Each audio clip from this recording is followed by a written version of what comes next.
Hey everyone, I'm Sison, and today we're taking a look at the Tamron 28-75mm F2.8 lens for the Sony E-mount system.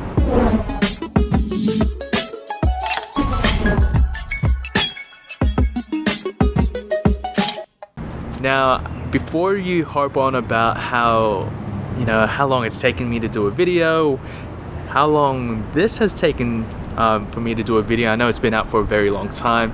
Again, well, I apologize about that. There's been a lot of things that have been happening. I don't know, life always gets in the way, but anyway, maybe I'll save that for another video. But today we're taking a look at Tamron's first full-frame zoom lens for the Sony E-mount system. It is a standard lens with a constant aperture of f2.8.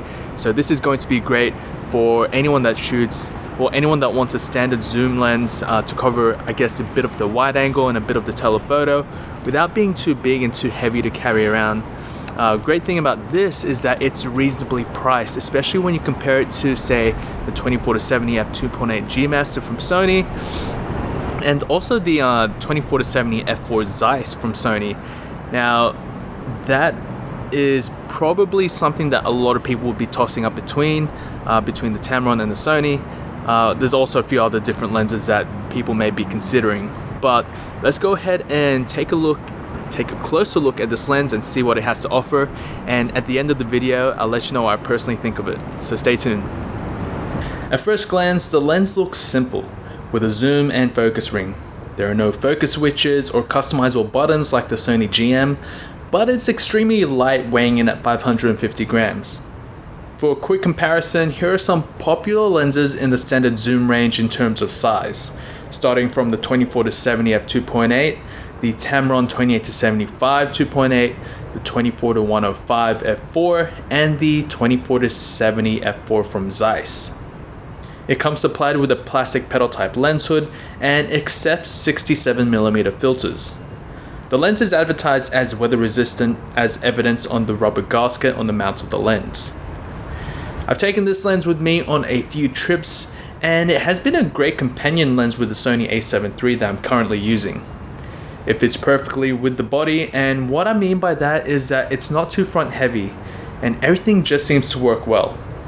I didn't experience any zoom creep, and the focus and zoom ring were easy to turn without having too much resistance or being too loose. The lens does extend from the barrel just a bit, making it a couple centimeters longer. Focusing is quick, quiet, and responsive thanks to its RXD motor. It's compatible with all of Sony's focusing modes, and with the added features on Sony cameras like face detection and IAF for both humans and animals, it makes shooting photos much easier for the user. What I like about this lens is the minimum focusing distance of 19 centimeters, and even at full zoom it can focus as close as 39 centimeters, something the G Master can't even do. This basically means I've got a lot of working distance between myself and the subject. So this is just a quick test to show you how the continuous autofocus works when it comes to video. So I'm going to be walking backward and then walking forward, just so you know, just so you can get an idea of how quick the autofocus is. Now keep in mind, it does vary from camera to camera. I am using the Sony A7 III with the most recent firmware update. I believe it's version 3.2, but I will put that version in the bottom of the actual video itself.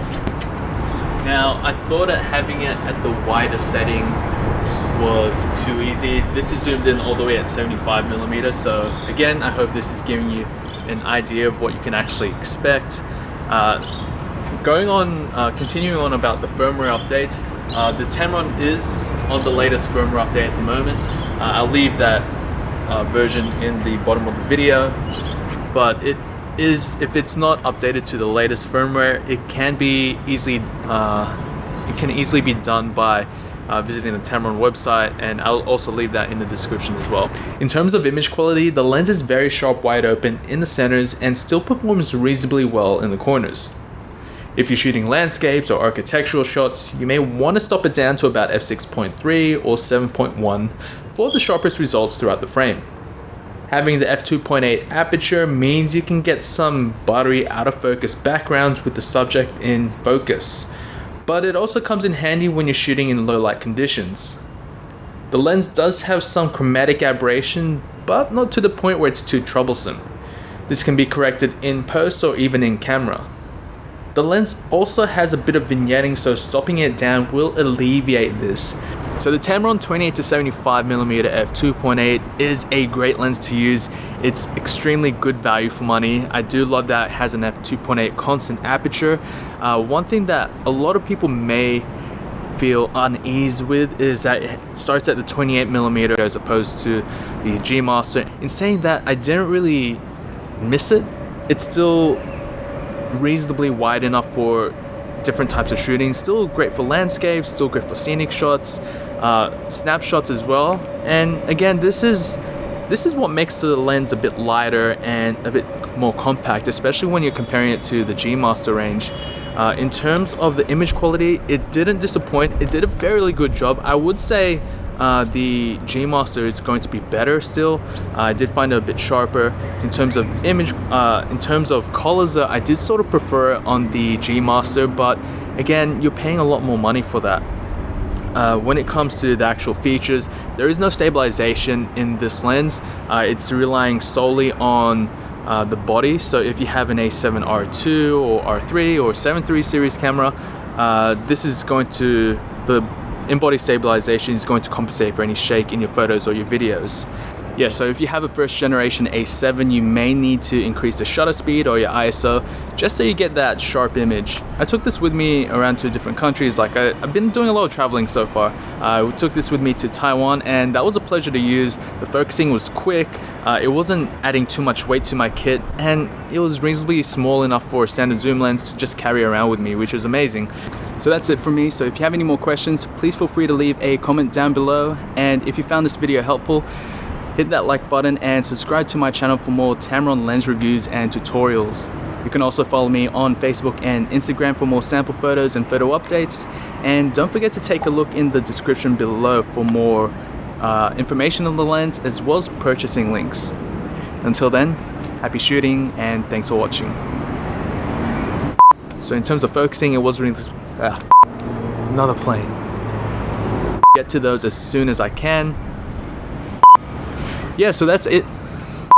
Yeah, so if you have a first generation A7, you may my channel for more Sony